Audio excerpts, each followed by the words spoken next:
evolution. I'm only kidding. Evolution is a huge debate. I don't even know why we have this debate. It's very simple. For me, anyway. I think we should approach this from an epistemic perspective. What do I mean by that? Epistemology is the study of knowledge. Now, when we study the philosophy of science, we come to an understanding, brothers and sisters, that it's not the gospel truth, right? It's not 100% true. Let me give you a crude example. Science uses induction as a thinking method or as a way of making conclusions. What is induction? Practically, induction is you take a limited number of observations and you conclude for the next observation, which is called weak induction, or the entire set of observations, which is called strong induction.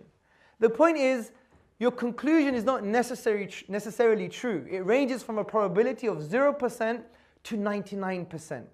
So when you question any sincere scientist, you say, have you had or do you have an infinite number of observations for your conclusion? You're like, golly, no. Of course not. So from that perspective, it's not 100% true. So there is an element of doubt. Things can change. So when you have a conclusion from science such as evolution and a conclusion from theology that says, yes, we may accept animal evolution, but not human evolution, or there's a big discussion, or there's some kind of irreconcilable difference. What do? I say, fine, let's go to the epistemic approach.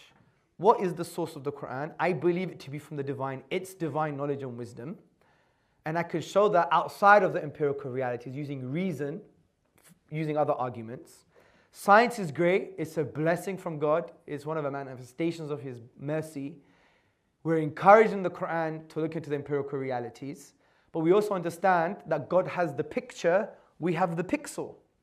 And every sincere scientist says this. So what I would say is, as a believer who doesn't necessarily accept evolution theologically, as, for example, if I was a scientist, I would say, it's the best we have. It's amazing, isn't it? Wow. Let's keep on working with it and keep on doing the science.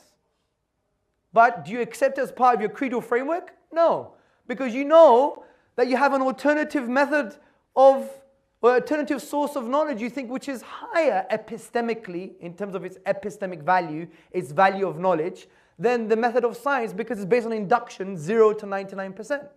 So say evolution is around the 95% mark. It's still not the gospel truth, if you like. We believe this to be the Quranic or gospel truth. So therefore, we take one over the other. But it doesn't mean you reject the science. You're saying it's the best that we have with our current observations and we're working with it. And maybe we'll catch up to what the Quran says. There's another way of looking at this, is by looking at the Quranic discourse and saying, the words are quite ambiguous with multi-layered meanings, maybe we can correlate. That has been tried to be done. I think it's failed because there are some issues which are quite definite, such as the fact that Adam did not have any father or anything prior to him that was alive. So that's a big issue. You could claim it's a miracle. You could accept evolution and claim that Adam, upon him be peace, is a miracle. Of course you can. But these are some ways that I've been trying to deal with this. I've written an essay on this called Have We Misunderstood Evolution? It goes through the epistemic approach. I don't even talk about the science because I'm not a scientist, I have no idea. I just talk about it from a conceptual perspective to give you the tools to try and understand this. And it's on my website, hamza.tzortzis.com.